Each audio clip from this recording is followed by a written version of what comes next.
Karnataka state Bangalore city சுத்தி இருக்கிற rural area. அந்த ஏரியாவுக்கு பேரு டோடா பல்லப்புரா. அங்க இருக்கிற போலீஸ் ஸ்டேஷனுக்கு கரெக்டா ஏப்ரல் 22ஆம் தேதி காலையில 10 மணி பக்கம் ரவிச்சந்திரா அப்படின்னு ஒருத்தவர் வந்து ஒரு கம்ப்ளைண்ட்டை தராரு. அவர் கொடுக்குற கம்ப்ளைண்ட் என்னன்னா, என்னோட மனைவியான வீணாவுக்கு 22 வயது ஆகுது. நேத்து மார்க்கெட்டுக்கு போனாங்க, மார்க்கெட்டுக்கு போயிட்டு திருப்பி வரவே இல்லை அப்படிங்கறத ஒரு கம்ப்ளைண்டா தராங்க.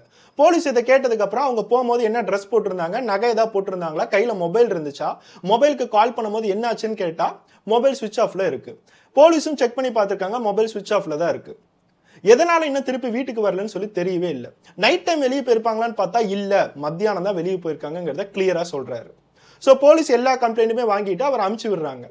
அவங்களோட மனசுல என்ன தோணுதுன்னா, பொதுவா ஒரு பெண் தொலைஞ்சு போயிருக்காங்க அப்படின்னா வீட்டில் ஃபேமிலி ப்ராப்ளம்ஸா இருக்கலாம், அம்மா வீட்டுக்கு போயிட்டு தொலைஞ்சு போன மாதிரி ஆக்டிங் கொடுக்கலாம், இவங்களுக்குள்ளாரே இருக்க ப்ராப்ளம்னால தொலைஞ்சு போயிட்டு திருப்பி ஒரு 10 நாள் கழிச்சு ஹஸ்பண்ட் கூடயே வந்து சேரலாம். இந்த மாதிரி நிறைய விஷயங்கள் நடக்குது.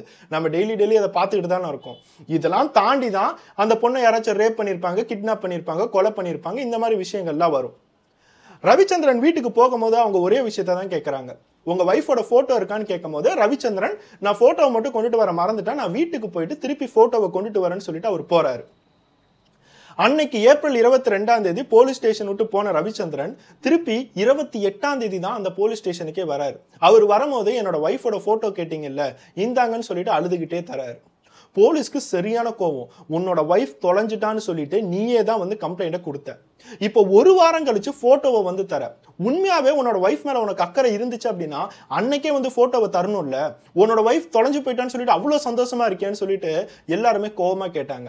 ரவிச்சந்திரன் இதை கேட்டோன்னே அந்த இடத்துல அழுகுறாரு. என்னோட வைஃபை நீங்க கண்டுபிடிப்பீங்கன்னு சொல்லிட்டு எனக்கு சுத்தமா நம்பிக்கையே இல்லை. உங்களுக்கு வரக்கூடிய 100-150 கேஸ்ல என்னோட வைஃபோட கேஸும் ஒண்ணு. ஆனா எனக்கு என்னோட வைஃப் தான் உயிர். அவளை தேடி எல்லா இடத்துக்குமே போனேன். ரிலேட்டிவ்ஸ், ஃப்ரெண்ட்ஸ் எல்லாத்தையுமே வச்சு நான் தேட வச்சேன். ஆனா எந்த யூஸ்மே இல்லை. அதனால தான் இப்போ 6 நாள் கழிச்சு உங்ககிட்ட வந்து நான் போட்டோவை தரேன். இந்த போட்டோவை வச்சு நீங்க ஏதாச்சும் ஆக்ஷன் எடுப்பீங்களாங்கிற எனக்கு நம்பிக்கையே இல்லை. நான் எல்லா டீட்டெயில்ஸுமே தரேன், நீங்க எழுதி வச்சுக்கிறீங்க, ஏதாச்சும் இன்ஃபர்மேஷன் கிடைச்சா நான் சொல்றேன்னு சொல்றீங்க. நீங்க எப்ப சொல்லுவீங்க என்னோட வைஃப் இறந்ததுக்கு அப்புறம் அவளோட பாடி கிடைச்சா என்கிட்ட சொல்லுவீங்களான்னு சொல்லி போலீஸை கேட்கும்போது போலீஸ்க்கு என்ன சொல்றதுன்னே தெரியல.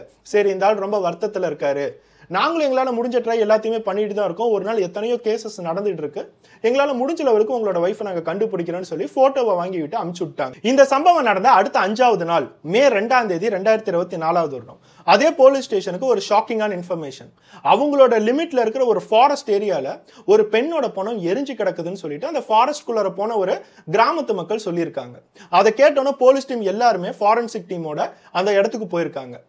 அந்த பெண்ணோட பிணத்தை பார்க்கும்போது முக்கால்வாசி அது எரிஞ்சிருச்சு. பெட்ரோல் ஊத்தி தான் எரிச்சிருக்காங்க. எத்தனை நாளைக்கு முன்னாடி எரிஞ்சிச்சு, இந்த பெண்ணை எப்ப கொலை பண்ணாங்க, இந்த மாதிரி எந்த விஷயமே தெரியல. ஃபாரன்சிக் டீம் அவங்களோட எவிடன்ஸை கலெக்ட் பண்ண ஆரம்பிச்சாங்க. அந்த பெண்ணோட முகம் டோட்டலா ஐடென்டிஃபை பண்ண முடியல. முக்கால்வாசி எலும்பு கூடாதான் இருக்கு. கையில போட்டிருக்க செயின், காலில் போட்டிருக்க கொலுசு, தாலி, இந்த மாதிரி விஷயங்களை அவங்களால கண்டுபிடிக்க முடிஞ்சிச்சு. இதை வச்சு இந்த பெண் யாருன்னு ஏதாச்சும் ஐடென்டிஃபை பண்ண முடியுமான்னு சொல்லி போலீஸ் அவங்களோட ஸ்டெப்ஸ் எல்லாத்தையும் எடுக்கிறாங்க. கடைசி ஒரு மாசமா எந்த பெண்லாம் தொலைஞ்சு போயிருக்காங்க அப்படிங்கிற லிஸ்ட்டை எடுத்திருக்காங்க. சுத்தி இருக்கிற எல்லா போலீஸ் ஸ்டேஷன்லயுமே கவர் பண்ணும்போது ஒரு 25 பெண்கள் பக்கம் தொலைஞ்சு போயிருக்காங்க, ஓடி போயிருக்காங்க, இந்த மாதிரி நிறைய நியூஸ் வந்துட்டு இருந்துச்சு. அதுல யாரெல்லாம் இன்னும் கண்டுபிடிக்கலன்னு சொல்லி ஃபில்டர் பண்றாங்க. இந்த பெண்ணோட வயசு ஒரு 18ல இருந்து 25க்குள்ளார தான் இருக்கும். அதை வச்சு ஃபில்டர் பண்றாங்க. இது எல்லாத்தையுமே ஃபில்டர் பண்ணதுக்கு அப்புறம் தான் வீணா, அதாவது ரவிச்சந்திரான்னு ஒருத்தவர் தன்னோட மனைவி 22 வயசு வீணாங்கிற பெண்மணியை காணும்னு சொல்லி ஒரு கம்ப்ளைண்ட்டை கொடுத்தாரு. அந்த கம்ப்ளைண்ட்டும் இந்த டெட் பாடியோட ப்ரொஃபைலும் நீட்டா மேட்ச் ஆச்சு. ரவிச்சந்திரனையும் கூப்பிட்டுருக்காங்க, ரவிச்சந்திரனோட மாமனார் அதாவது வீணாவோட அப்பா அம்மா எல்லாத்தையுமே கூப்பிட்டுருக்காங்க. கூட்டிட்டு வந்து இந்த டெட் பாடியை ஐடென்டிஃபை பண்ண சொல்லியிருக்காங்க. மொதல் விஷயமா ரவிச்சந்திரன் பார்க்கும்போது இந்த டெட் பாடியை ஐடென்டிஃபை பண்ணவே முடியல. முக்கால்வாசி எலும்பு கூடாதான் இருக்கு. அது யாரு அப்படிங்கறத அவரால் அடையாளமே கண்டுபிடிக்க முடியல. ஆனா அடுத்ததா வீணாவோட அப்பாவை கூப்பிட்டு அடையாளம் கண்டுபிடிக்கும் போது அந்த அப்பா பார்த்தோன்னு கத்தி கதறி அழுகுறாரு. இது என்னோட பொண்ணான வீணா தான் அப்படின்னு சொல்லிட்டு போலீஸ்ட சொல்றாரு. போலீஸாலே நம்ப முடியல. எப்படி இது உங்க பொண்ணோட வீணான்னு சொல்றீங்க, முகமும் ஐடென்டிஃபை பண்ண முடியல, முக்கால்வாசி எலும்பு கூடாதான் இருக்கு எப்படின்னு கேட்கும் போதுதான் அவங்க எவிடன்ஸ்ன்னு எடுத்து வச்சிருந்த சலங்க, காலுக்கு போடுற சலங்க என்னோட பொண்ணோட வீணாவுது அப்படிங்கறத சொல்றாரு. சோ இப்ப போலீஸ்க்கு ஒரு விஷயம் புரிஞ்சிருச்சு, இது முக்கால்வாசி வீணாவா தான் இருக்கும். ஏன்னா கழுத்துல போட்டிருக்க தாலி, கையில போட்டிருக்க பிரேஸ்லெட், கொலுசு, இது எல்லாமே வீணாவோடது தான். ஒருவேளை ஏதோ ஒரு பணத்தை கொண்டுட்டு வீணாவோட திங்ஸ் எல்லாத்தையுமே போட்டிருக்கலாம்ல. இது வீணானா உண்மையாலுமே வீணாங்கிறத எவிடன்ஸோட கண்டுபிடிக்கணும். அந்த அப்பாவோட டிஎன்ஏ எடுக்கிறாங்க. இந்த டெட் பாடியில கிடைச்ச டிஎன்ஏவும் மேட்ச் பண்ணும்போது அது வீணா தான் அப்படிங்கிறது முழுமையா கன்ஃபார்ம் ஆயிடுச்சு. இப்ப வீணாவை உண்மையாவே யாரு கொலை பண்ணியிருப்பாங்க? போஸ்ட்மார்ட்டம் ரிப்போர்ட்ல நிறைய விஷயங்கள் தெரியவே இல்லை. அந்த பொண்ணை கழுத்தை நடிச்சு கொலை பண்ணியிருக்காங்க அப்படிங்கிற ஒரு விஷயம் மட்டும் தெரியுது. பெட்ரோல் ஊத்தி கொளுத்தி இருக்காங்க. ஒரு வாரத்துக்கு முன்னாடி கொலை பண்ணியிருக்கலாம் அப்படிங்கிற ஒரு அப்ராக்சிமேட்டான டேட் தான் போஸ்ட்மார்ட்டம் ரிப்போர்ட்ல தெரிய வருது. ரவிச்சந்திரா ஏப்ரல் 22 போலீஸ் ஸ்டேஷனுக்கு வந்து கம்ப்ளைண்ட் கொடுத்தாரு. ஏப்ரல் 21 அந்த பொண்ணு தொலைஞ்சு போயிட்டாங்க. அப்படின்னா ஏப்ரல் 21 நைட்டே இந்த பொண்ணை கொலை பண்ணி எரிச்சிட்டாங்களா? யார் இதை செஞ்சிருப்பாங்க? யாராச்சும் கேங் ரேப் பண்ணிட்டாங்களா? காட்டுக்குள்ளார போட்டு போயிருக்காங்க. மார்க்கெட்டுக்கு போகும்போது கடத்திட்டு யாரோ ரேப் பண்ணி கொண்டுட்டாங்களா? ரேப் பண்ண எவிடன்ஸும் இந்த எந்த இடத்துலயுமே கிடைக்கல. இந்த மாதிரி எவ்வளவோ சந்தேகங்கள் போலீஸ்க்கு இருந்துகிட்டு தான் இருந்துச்சு. முதல் விஷயமா போலீஸ் அவங்களோட என்கொயரி ஸ்டார்ட் பண்றது ரவிச்சந்திரா, அதாவது வீணாவோட கணவர். ரவிச்சந்திராவுக்கு 32 வயது பக்கம் ஆகுது. எப்ப உங்களுக்கு கல்யாணம் ஆச்சுன்னு கேட்கும் போது ஒரு 8 மாசத்துக்கு முன்னாடி தான் எங்க 2 பேத்துக்கு கல்யாணம் ஆச்சு. ஒரு அரேஞ்ச்டு மேரேஜ். எங்க 2 பேத்துக்குள்ளார எந்த பிரச்சனையும் நடந்ததில்லை. எங்க 2 பேத்தோட வாழ்க்கையும் நல்லா தான் இருந்துச்சு அப்படிங்கறத அவர் சொல்றாரு. வீணாவோட அப்பா அம்மா கிட்ட கேட்கும் போதும் இவங்க 2 பேரும் தனி கொடுத்தனமா நல்லபடியா தான் வாழ்ந்துட்டு இருந்தாங்க. இவங்க 2 பேத்துக்கு எந்த பிரச்சனையுமே இருந்ததில்லைன்னு சொல்லிட்டு அவங்களும் போலீஸ்ட்ட நல்ல அபிப்பிராயமா தான் சொல்றாங்க. அப்படின்னா வீணாவுக்கு என்னதான் நடந்துச்சு? வீணாவை யாரு தான் கொலை பண்ணியிருப்பாங்க? வீணாவோட வீட்டுக்கு சுத்தி இருக்கிற எல்லா இடங்களையுமே விசாரிக்க ஆரம்பிக்கிறாங்க. சுத்தி இருக்கிறவங்க எல்லாத்தையுமே விசாரிக்கும் போதுதான் போலீஸ்க்கு ஒரு முக்கியமான க்ளூ கிடைச்சிச்சு. வீணா இறந்து போவதுக்கு கரெக்டா 10 நாளைக்கு முன்னாடி வீணா அவங்களோட ஹஸ்பண்ட் வச்சு சுத்தி இருக்கிறவங்க எல்லாத்துக்கிட்டுமே கேவலப்படுத்துற மாதிரி ஒரு விஷயத்த பண்ணிருக்காங்க. வீணாவோட வீட்டுக்கு 2 வீடு தள்ளி இன்னொரு பெண்மணி இருக்காங்க. அந்த பொண்ணுக்கு வெறும் 20 வயசு தான். அவங்களோட பேரு ஹேமா. ஹேமாங்கிறது ஒரு கற்பனையான பேர் தான். இந்த ஹேமா என்னோட கணவர்கிட்ட தப்பா பேசி எதையோ சொல்லி டெய்லி வீட்டுக்குள்ளார கூட்டிட்டு போறா. இவங்க 2 பேத்துக்குள்ளார ஒரு தப்பான ரிலேஷன்ஷிப் இருக்கு. இவளுக்கு பொழப்பே இதுதான். என்னோட கணவர் எந்த தப்புமே செய்யல, இருந்தாலும் என்னோட கணவரை எப்படியோ மயக்கிட்டா. இவளை இந்த ஏரியாவை விட்டு நம்ம போக வைக்கல அப்படின்னா இன்னும் எத்தனை கணவர்கள் பாதிக்கப்படுவாங்க, எத்தனை ஆண்கள் இந்த வீட்டுக்குள்ளார போவாங்கன்னு சொல்லிட்டு யாருக்குமே தெரியாதுன்னு பப்ளிக்கா எல்லா இடத்துலயுமே சண்டை போட்டிருக்கா. சுத்தி இருக்கிறவங்களும் இந்த ஹேமா மேல நிறைய தப்பு இருக்குன்னு சொல்லிட்டு இந்த ஹேமாவை அடுத்த 1 மாசத்துல வீடை காலி பண்ணுன்னு சொல்லிட்டு அந்த இடத்துல சண்டை போட்டிருக்காங்க. அந்த ஹேமாங்கிற பொண்ணும் அடுத்த 1 மாசத்துல நான் வீடை காலி பண்றேன் அப்படிங்கறத ஒத்துக்கிட்டாங்க. அது ஒத்துக்கிட்டதுக்கு அப்புறம் தான் அந்த இடத்துல ப்ராப்ளமே சால்வ் ஆயிடுச்சு. போலீஸ்க்கு இது ஒரு முக்கியமான க்ளூ. ஏன்னா தன்னோட கணவருக்கும் வேற ஒரு பொண்ணுக்கும் தொடர்பு இருக்குங்கிறத பப்ளிக்காவே வீணா எல்லா இடத்துக்கிட்டுமே சொல்லியிருக்காங்க. இந்த இடத்துல ரவிச்சந்திராவே ஏன் கொலை பண்ணிருக்க கூடாது? அவருக்கு உண்மையாவே ஹேமா கூட ஒரு கனெக்ஷன் இருந்துச்சா இல்லையா? இதை நம்ம ஹேமா கிட்ட போய் விசாரிச்சோம் அப்படின்னா எல்லாமே தெளிவா தெரியும்னு சொல்லிட்டு போலீஸ் அடுத்த நாள் ஹேமாவை விசாரிக்கிறத கால் பண்ணி எல்லா இன்ஃபர்மேஷனுமே கொடுத்துட்டாங்க. அதே மாதிரி வீணாவோட டெட் பாடி கிடைச்சா அடுத்த 2வது நாள் ஹேமா வீட்டுக்கு போலீஸ் போறாங்க. போலீஸ் அந்த ஹேமா வீட்டுக்கு போகும்போது கதவு பூட்டி இருக்கு. உள்ளார இருந்து ஹேமா எவ்வளவு தடவை கதவை தட்டினாலும் திறக்கவே இல்லை. எப்படியாச்சும் நம்ம ஹேமாவை என்கொயரி பண்ணி ஆகணும்னு சொல்லிட்டு அந்த இடத்துல ரொம்ப நேரமா கதவை தட்டி அவங்களுக்கு கொஞ்சம் சந்தேகங்கள் உண்டாக ஆரம்பிச்சிச்சு. ஹேமாவுக்கு ஏதாச்சும் ஆயிடுச்சா, ஏதாவது பண்ணிட்டாங்களான்னு சொல்லிட்டு கதவை உடைச்சுக்கிட்டு உள்ளார போயிருக்காங்க. ஆனா உள்ளார போனா ஹேமா அந்த இடத்துல சூசைட் பண்ணி இறந்திருக்காங்க. அவங்க சூசைட் பண்ணி இறந்ததுக்கான காரணம் என்ன? உண்மையாவே அது சூசைட் தானா இல்ல வேற யாராச்சும் வந்து கொலை பண்ணிருக்காங்களான்னு சொல்லிட்டு அந்த ஹேமாங்கிற பேர்ல தனியா எஃப்ஐஆர் ரெஜிஸ்டர் பண்ணி அதையும் விசாரிக்க ஆரம்பிச்சாங்க. ஒரு கொலையை கண்டுபிடிக்க நினைச்சா இந்த இடத்துல இன்னொரு சூசைட் வந்து நிக்குது. அந்த சூசைடும் சூசைட் தானா இல்ல கொலையா அப்படிங்கிறது நமக்கு தெரியல. இந்த மாதிரி எவ்வளவோ சந்தேகங்களோட போலீஸ் இருக்கும் போதுதான் ஒரே ஒரு விஷயத்தை மட்டும் ரொம்ப உன்னிப்பா கவனிச்சாங்க.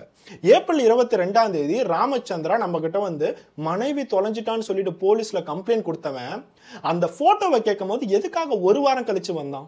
அந்த போட்டோவை கேட்கும் போது நம்ம கிட்ட அழுது எல்லா ஆக்டிங்கும் பண்ணி உங்க மேல எனக்கு எந்த விதமான ஒரு நம்பிக்கையும் இல்லை, அதனாலதான் நானா போய் தேட ஆரம்பிச்சேன்னு சொல்லிட்டு எவ்வளவோ சொன்னான்.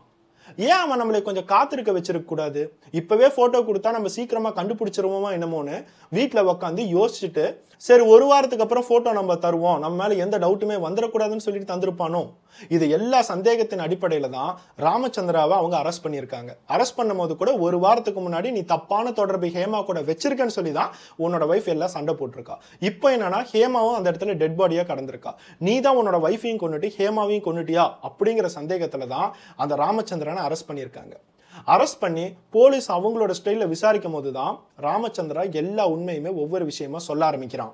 போலீஸ்க்கு முன்னாடியே தெரிஞ்ச மாதிரி ராமச்சந்திராவுக்கும் வீணாவுக்கும் 8 மாசத்துக்கு முன்னாடி கல்யாணம் நடந்துச்சு. இவங்க 2 பேத்துக்கு 10 வயசு பக்கம் டிஃபரன்ஸும் இருக்கு. இது ஒரு அரேஞ்ச்டு மேரேஜ் தான். எங்கெங்கயோ தேடி அஸ்ட்ராலஜர்லாம் பார்த்து சரி ஜாதகம் மேட்ச் ஆகுது, இவங்க 2 பேத்தோட வாழ்க்கை நல்லா இருக்குன்னு சொல்லிட்டு இந்த கல்யாணமும் நடந்துச்சு. ஆனா ராமச்சந்திராவுக்கு ஆரம்பத்துல இருந்தே தன்னோட மனைவி மேல அவ்வளோ ஒரு கரெக்டான அட்ராக்ஷன் இல்லை. அந்த மனைவியா அவர் ஒரு அழகு பொருளா தான் நினைச்சாரு தவிர தன்னோட மனைவியா ஒரு உயிரா அவர் நினைக்கவே இல்லை. அதனாலேயே அவருக்கு கவனங்கள் எல்லாமே வெவ்வேறு இடங்கள்ல சிதற ஆரம்பிச்சிச்சு. கல்யாணம் செஞ்ச கொஞ்ச நாட்கள்லயே மனைவி போர் அடிக்க ஆரம்பிச்சிட்டாங்க. மனைவி என்னதான் நம்மகிட்ட உண்மையா இருந்தாலும் அவங்களோட வேல்யூ ராமச்சந்திராவுக்கு தெரியவே இல்லை. எல்லா இடத்துலயுமே இந்த மாதிரி அலைஞ்சிட்டு இருக்கும் போதுதான் நம்ம வீட்டுல இருந்து 2 வீடு தள்ளி புதுசா ஒரு பொண்ணு குடி வந்திருக்கு. ஏதோ ஒரு ஆபீஸ்ல ஒர்க் பண்ணிட்டு இருக்கு. கேர்ள்ஸ் ஹாஸ்டல்ல இடம் இல்லை அப்படிங்கிறதுனால அவளை தனியா ஒரு வீடு எடுத்து தங்கியிருக்கா. அவளுக்கு வயசு 20 21 தான் இருக்கும். நம்ம மனைவிக்கு வயசு 22 இருந்தாலும் ஒரு கார்மெண்ட் ஃபேக்டரியில போய் வேலை பார்த்துட்டு வரா. அவளை பார்க்கறதுக்கு அவ்வளோ அழகா இல்லை, எனக்கு அவ்வளோ இன்ட்ரெஸ்ட் தோணலை. அதனால ராமச்சந்திராவே அந்த ஹேமாங்கிற பொண்ணுகிட்ட போய் வாலண்டியரா பேச ஆரம்பிச்சான். அந்த ஹேமாவும் நமக்கு யாராச்சும் ஃப்ரெண்ட்ஸ் கிடைப்பாங்களா, நம்ம தனியா ஒரு வீட்டில் இருக்குமே அப்படின்னு சொல்லி யோசிச்சுட்டு இருக்கும் போதுதான் இந்த ராமச்சந்திரா வந்து வாலண்டியரா பேச ஆரம்பிச்சான். ஹேமாவும் பேச்சு கொடுத்தாங்க. இவங்க 2 பேரும் மொபைல் நம்பர் எக்ஸ்சேஞ்ச் பண்ண ஆரம்பிச்சாங்க. ஹேமாவுக்கும் ராமச்சந்திராவும் பிடிக்க ஆரம்பிச்சிச்சு. அது பிடிக்க ஆரம்பிக்கும் போது கூட ராமச்சந்திராவுக்கு ஆல்ரெடி கல்யாணம் ஆச்சு, 2 வீடு தள்ளி தான் மனைவி இருக்காங்கிறது ஹேமாவுக்கு நல்லாவே தெரியும். இருந்தாலும் ராமச்சந்திரா கூட ஒரு ரிலேஷன்ஷிப் வைக்கணும்னு சொல்லிட்டு ஹேமாவும் டிசைட் பண்ணிட்டாங்க. இவங்க 2 பேர்த்தோட ரிலேஷன்ஷிப் அடுத்த 2 மாசத்துல பக்கத்துல இருக்கிற வீணாவுக்கு தெரிய வந்துருச்சு. டெய்லி நம்மளோட கணவர் 2 வீடு தள்ளி பக்கத்து வீட்டுக்கு போறாரு அப்படின்னா அந்த மனைவிக்கு தெரிய வராதா? சுத்தி இருக்கிறவங்க பார்த்து சொல்ல மாட்டாங்களா? ராமச்சந்திராவுக்கும் ஹேமாவுக்கும் ஒரு ரிலேஷன்ஷிப் ஆரம்பிச்சோன்னா ராமச்சந்திரா டெய்லி வீட்டை விட்டு வெளியே காலையில போறாரு, பக்கத்து 2 வீட்டு தள்ளி இருக்கிற ஹேமா வீட்டுக்கு போறாரு, சாயந்தரம் வரைக்கும் அங்கேயே டைம் ஸ்பெண்ட் பண்றாரு. 2 பேருமே பாலியல் உறவு வைக்கிறாங்க, சந்தோஷமா இருக்காங்க. சாயந்தரத்துக்கு அப்புறம் என்னோட மனைவி திருப்பி போய் பார்க்கணும்னு சொல்லிட்டு சொந்த வீட்டுக்கு வந்து தன்னோட மனைவி கிட்ட குடும்பத்தை நடத்துறாரு. அவர் வேலைக்கு போனதாகவும் தெரியல, அவர் சம்பாதிக்கிற மாதிரியும் தெரியல. டோட்டலா அந்த ஹேமாங்கிற பொண்ணு மேல அடிக்ட் ஆயிட்டாருங்கிறது மட்டும் வீணாவுக்கு 2 மாசத்துக்கு அப்புறம் தான் தெரிய வந்துச்சு. இந்த தப்பான ரிலேஷன்ஷிப்பை நம்ம ஆரம்ப கட்டத்திலே தடுத்தே ஆகணும், இல்லாட்டி நம்மளோட வாழ்க்கையே பாலாயிரும்னு சொல்லிட்டு வீணா யோசிக்க ஆரம்பிச்சாங்க. ஆனா அவங்களுக்கு தெரியாது ஆல்ரெடி ராமச்சந்திரனும் ஹேமாவும் நல்லா க்ளோஸ் ஆயிட்டாங்க, யாராலையும் பிரிக்க முடியாதுங்கிறது வீணாவுக்கு தெரியாம போச்சு. தன்னோட கணவரோட மொபைல்லாம் எடுத்து பார்த்துருக்காங்க. இவங்க 2 பேத்துக்குள்ளார நடந்த சாட், இவங்க 2 பேத்துக்குள்ளார நடந்த ரொம்ப தவறான ஆபாசமான வீடியோ போட்டோஸ் இது எல்லாத்தையுமே பார்த்துருக்காங்க. இப்போ அவங்களுக்கு புரிய வந்திருக்கு. தன்னோட கணவரை கண்டிக்க ஆரம்பிக்கிறாங்க. இனிமேட்டு அவளோட வீட்டுக்கு போனேன் அப்படின்னா நானா அவளோட வீட்டுக்கு போய் கேவலப்படுத்த ஆரம்பிப்பேன். நான் உனக்கு மனைவின்னு சொல்லிட்டு 8 மாசமா இந்த இடத்துல இருக்கேன், நமக்குன்னு சொல்லிட்டு குழந்தையோ குட்டியோ எதுவும் இல்லை, என் மேல நீ கான்சென்ட்ரேட் பண்றது இல்லை, இப்பதான் அதுக்கான அர்த்தம் எல்லாம் புரியுதுன்னு சொல்லிட்டு சண்டை போட ஆரம்பிச்சாங்க.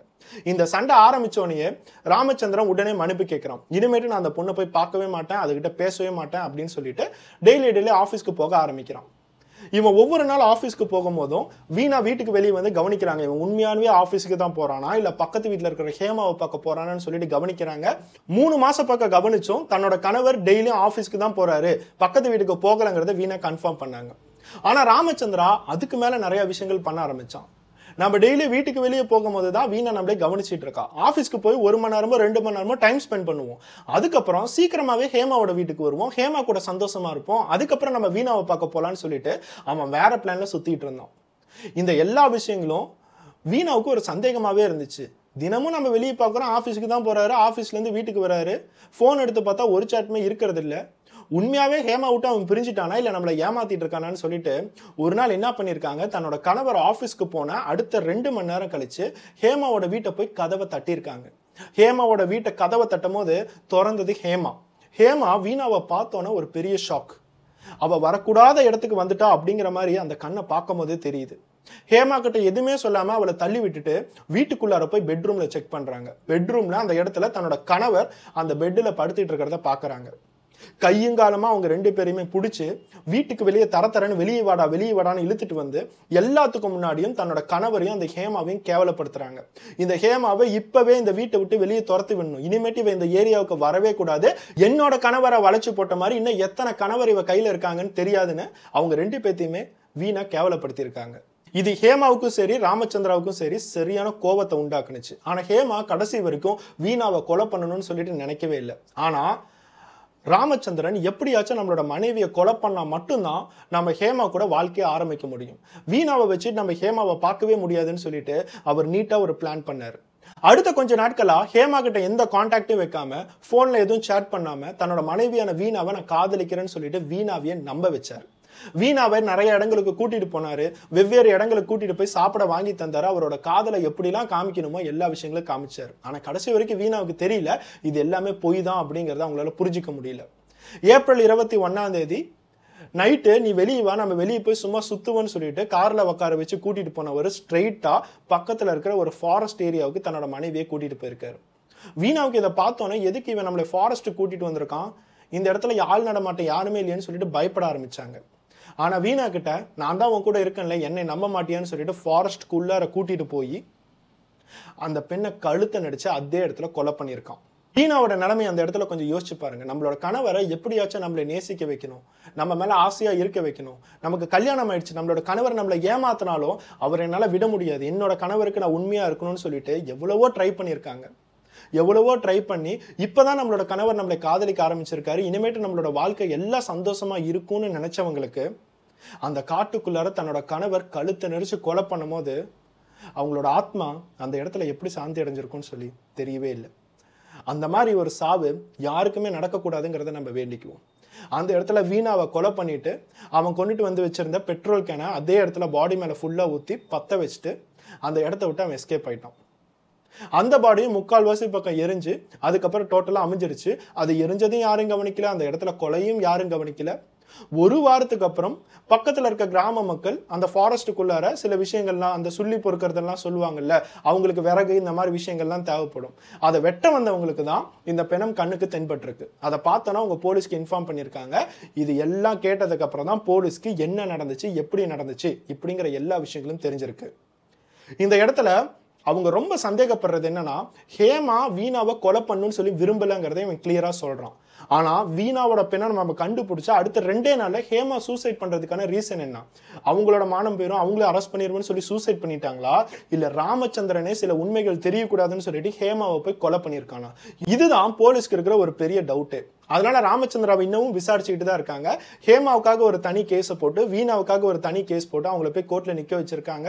இன்னமும் ராமச்சந்திரன் ரிமாண்ட்ல தான் இருக்காரு. இன்னும் எத்தனை வருஷம் ரிமாண்ட்ல இருப்பாரு, அவருக்கு என்ன தண்டனை கிடைக்கும், இந்த ஹேமா அப்படிங்கிறவங்க தற்கொலை பண்ணிக்கிட்டாங்களா கொலையா, இந்த மாதிரி எல்லா விஷயங்களும் இனிமேட்டு தான் தெரிய வரும். இந்த கேஸ் பத்தி ஏதாச்சும் ஃபர்தர் நியூஸ் வந்துச்சு அப்படின்னா கண்டிப்பா நான் உங்களுக்கு அடுத்த வீடியோவா போஸ்ட் பண்றேன். இந்த வீடியோ பார்த்துட்டு இருக்க எல்லாருக்கும் நம்ம எப்பயும் சொல்ற மாதிரி எந்தெந்த இடத்துல எல்லாம் ஒரு தப்பான ரிலேஷன்ஷிப் நடக்குதோ அந்த இடம் எல்லாமே ஒரு கிரைம்ல தான் முடியுது.